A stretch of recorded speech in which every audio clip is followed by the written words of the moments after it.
I'm always confident that this works these days.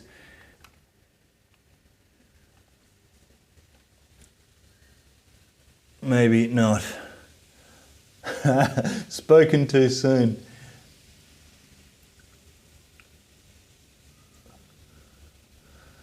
No. There you go. Just as I thought everything was going to be sweet. And the data rate doesn't seem to be good. So on YouTube at the moment has probably something to do with all the gaming people. My mic's not that loud tonight. Is that right? Maybe it should be a little bit higher. Is that better? Yeah, looks better already. Cool. Day 23, rest day. I have had a rest today for a change, and I did nothing. I mean, I took the dogs on a 3K walk. Standard for them. They're outside destroying the lawn at the moment. The sprinkler system came on. I calm blue ocean, block it out because I can just see them tearing around, fighting and digging holes in the yard. So the rebuild is all about staying zen as well, folks, and blocking out the carnage that's going on from the Mastiff pups in the lawn. I went really hard at the gym yesterday. I went for a run to warm down, which I haven't done for a while. I've just been cycling and blew out my calves doing it. So they're fine now, but I really needed a day off, so I figured I'd take the day off from the gym. My split at the moment, instead of push-pull legs, break, push-pull legs or something to that effect, I've been doing push legs on the one day and pull legs. So every day I train legs because I'm not trying to get bigger legs, I'm trying to get stronger legs for cycling. I want better endurance, I don't want big legs. Big legs are a meme. Big legs are great if you're a rugby player and you need the endurance. Big legs are great if you're a sprint cyclist or a speed skater, you know, somebody who really needs to have a lot of power, that, you know, off the mark power, and the energy conversion being adenine triphosphate to adenine diphosphate energy conversion, and anaerobic as well. But that's not me. Training for longevity these days, I'm not trying to train for performance. So if you're not trying to train for performance, you don't need to train those energy conversion systems so vigilantly. And for me, I'm far more concerned with aerobic respiration and a little bit of anaerobic respiration as well. Swift breaks it down, and if you're doing one of the courses or doing a race, you will do, you know, neuromuscular and adenine triphosphate, diphosphate conversions and the like. But you will generally find that sticking with that 120 to 140, usually about 140 BPM heart rate range when you're doing something for an hour plus is when you start burning fat. So at the moment, for the next 3 months, I'm trying to recompose my body from donut eating, white wine drinking Dave to leaner greyhound spec Dave. So you get a better power to weight ratio. I'm currently carrying a couple of kilos of fat, which is not much, folks, and it sounds trivial, but it's a feeling, you know, it's something that you get used to, and so it feels unusual when you're not tuned to that feeling. So it's not a performance thing, it's literally just a feeling thing. And I feel great. Like, you get a little bit more vascular, which I don't really like. It looks sort of sort of a bit weird, but I'm used to looking this way, and you know, have all from when I was training. So it actually hides it a bit better when you've got this brown complexion from being up here in tropical far north Queensland, which is nice.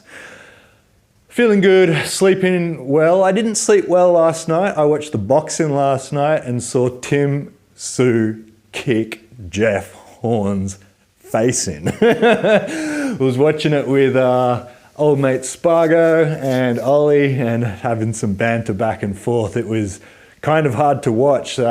Jeff Horn's camp threw in the towel in the 8th or 9th, and it should have happened a long time earlier. Hearing Jeff Fenech saying, "Oh my God, stop the fight, stop the fight," since round 4 was like, to take it from him, a boxer, world champion who used to get his head punched in a lot, like he would know, you know, and everybody, like, I was like, well, he's hard and he can take a punch, sort of in the same way Homer Simpson could take the punch against Dredrick Tatum in The Simpsons. It was It was a very one-sided fight. And Tim, I always state this, you cannot beat a second-generation athlete, right? A second-generation athlete is somebody like Floyd Mayweather Jr. So Roger Mayweather was his uncle, and then he had, this protege kid. You can't beat that, because you just, like I'm teaching my friends now to do stuff, and my younger cousins hopefully as well, who this is geared towards, eventually like Dane Corbin and Caden and but anyone, Annabelle, Georgie, like any one of my cousins and the cousins' kids who want to do stuff that I can try and help them steer away from the pitfalls that I made. That's how you get to greatness, right?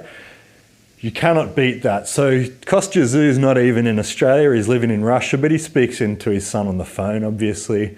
And my whole point is there's sport and there's athleticism, right?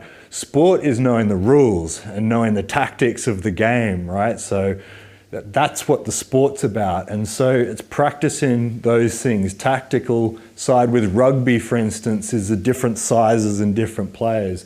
The rules are only passing backwards, for instance, and the certain principles and rules around a scrum in union, or I'm not sure, like the non-contested scrums in league, it doesn't matter.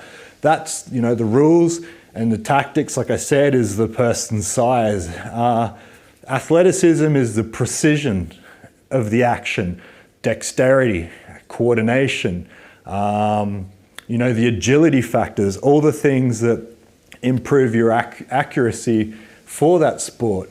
That's what happens in that second generation athlete. And that's what even happens when you think of things in terms of athleticism, not just the sport you're doing, but thinking about the components of athleticism, for mates like I can think of who's a skier, right?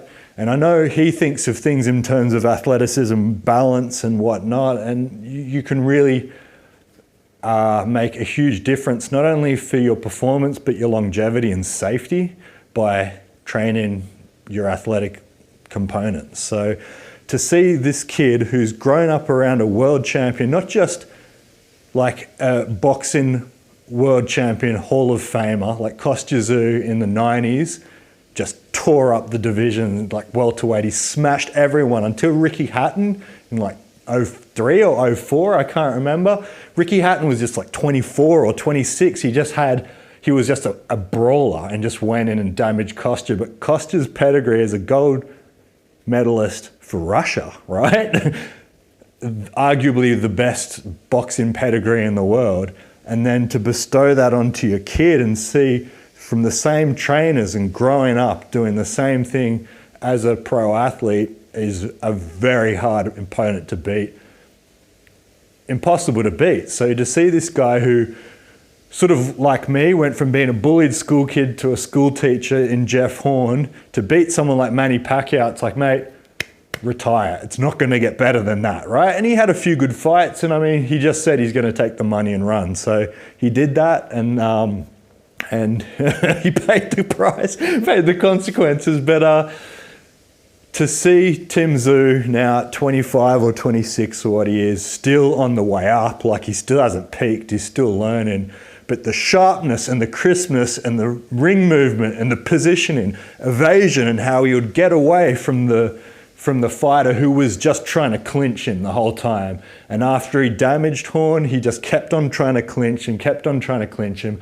And the ref was just trying to break them and separate them all the time. It was a very slowed down fight because in the first 2 or 3 rounds, like he really hurt Horn to the point where his only strategy, his only course for survival was to go into the clinch with Tim and try and disrupt his distance. Like I tell people about boxing, boxing's all about trying to catch the other person off balance, right? To the point where they're not going to be able to predictably move away from it. So if they're off balance, then that's when you can get them in a position where they're not going to be able to move away from it and to be in striking distance. So if somebody's crowding and somebody's too close, FMA, right? Force equals mass times acceleration. So you're going to have to get that fist really moving and get that distance out to do the damage. So if somebody's closer, you're not going to be hurting them so much. So he was just trying to crowd Tszyu to make Tszyu couldn't get any distance to do any damage, but he still managed to get a whole bunch of damage in. So a very good fight, and a very good proof of concept of the importance of athleticism. It was heart versus a machine, you know what I mean? And it doesn't matter how much heart you have if you're fighting a well-trained machine, somebody who's just going to be systematic in their approach, consistent, what I always talk about, consistent with everything. What do you do to get consistency? You practice again and again and again. You're smart with your training. You're not just going out there and throwing around weights. You're thinking, what is the purpose of what I'm doing? What am I doing for my sport? That's why I always say measure yourself up as a kid, like they did in Germany for me. Look at your biomechanics. Is this suit appropriate? Is this sport appropriate for me? Do I have a biomechanical advantage? I wanted to do gymnastics, and they said, dude, your center of gravity is too high. You'll be a useless, like the Germans were, cold as ice. You'll be a useless gymnast. It's a waste of our time. We're not going to teach you. Go do wrestling, but you're growing too much, so you may as well start boxing or play table tennis or basketball. They split you up into what you have a biomechanical advantage with. Else, why bother, right? Now, to be careful. Do whatever you please, right? If you love the sport, then that's the whole point of sport. Do it because you love it, but just realize that it will be capped at a certain level. You're just not going to be able to progress without a biomechanical advantage. I've seen it time and time again. I'm always right with this. So you do it if you love it, but just be aware that, you know, you're going to be limited at some stage. Thankfully, that there are so many different levels of competition now. You know, not everyone wants to make the Olympics. Not everybody wants to be a world champion. So obviously doing what you enjoy is the most important thing. But I think you enjoy things a lot more if you're well suited for it biomechanically. And I'll leave that at that before I go on to a further tirade. Diet's been on point, 130 grams of pea protein back. Still a little bit gassy, unfortunately, for my spouse, but getting back on the right track. Psyllium husk, and in the morning a cup of oats with my first protein. Usually in the afternoon. I had one this morning because my day off, I figured I'll just saturate myself with protein to heal my muscles, and already I feel a lot better. So that paid off, splitting that up, trying to start phasing coffee out. I'm reading a book that good old Sal tipped me off about, whose name eludes me, but I'll bring it up now on my phone. And it is called Alcohol Explained by William Porter. And it is awesome. It's sort of on the same vein as Charles Duhigg's The Power of Habit. And if anyone's a drinker, but he's also talking about coffee and the physiological responses of both these things and how, you know, we're just addicts basically and we should really live without it. My friend who was in Auckland with me was telling me just like same deal like with alcohol. It's like, why do you drink coffee? You know, it's like you're an anxious person. Wouldn't that just exacerbate it? Yeah, it does. It's stupid. And this guy's talking about it. Porter's talking about the fact that 4 or 5 days after you've withdrawn from caffeine, that's all it takes. And, you know, you're off to a better start, and that your body produces its own natural hormones to stimulate and rest you rather than artificially doing it when your body shuts that down.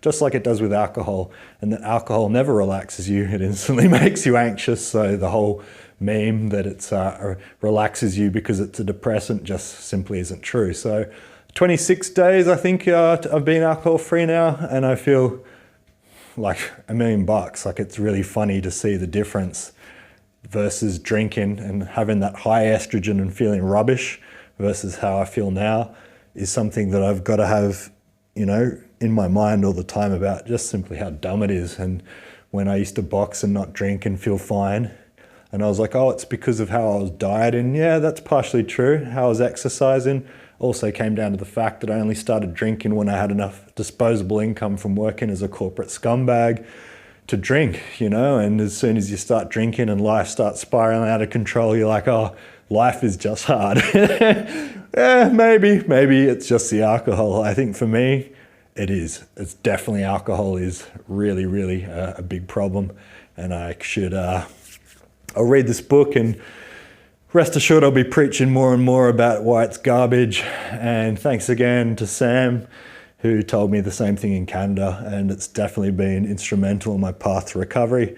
As Big Sal also said, it's a scatter plot with alcohol with stopping. It's not, smooth sailing all the way. It will be ups and downs just like the index of a stock market. But I definitely feel like the trajectory is onwards and upwards, so that's really good. Had a good Twitch session today, 4 people in there, that was really cool. And again, slow and steady wins the race. What I'm trying to tell people, exercise isn't about breaking records, it's just about consistently doing it. I did some backgrounds, doing some videos today for Start Building Me, put in more production value into it. It is kind of fun since I've been used to doing Cubase and using the DAW, which is just a digital audio workstation. So a timeline, producing different channels. Instead of it being audio channels, it's video channels and videos that you've got. And I've got all my good Rode NT1A condenser mic, so I can do voiceovers and stuff. So I've got all the equipment. It's just a matter of making the videos and making them slightly amusing for kids. That's the hardest part of the video. Thanks to Choey for telling me about the book about Charles Duhigg, to really reword things, to think of things conceptually, to explain to a kid is actually a hard thing to do, but it shows that you really have a meaningful understanding of what it is if you can explain it to somebody like the Reddit subreddit and explain it like I'm 5. That is the plan. Maybe not 5. I think sort of year 6, year 7, 12, 13 is what I'm aiming at. But ideally younger, because if you can get this habit early in life, my goodness, your life will be a lot better. Anyway, 17 minutes, I've banged on long enough. Day 23, I think.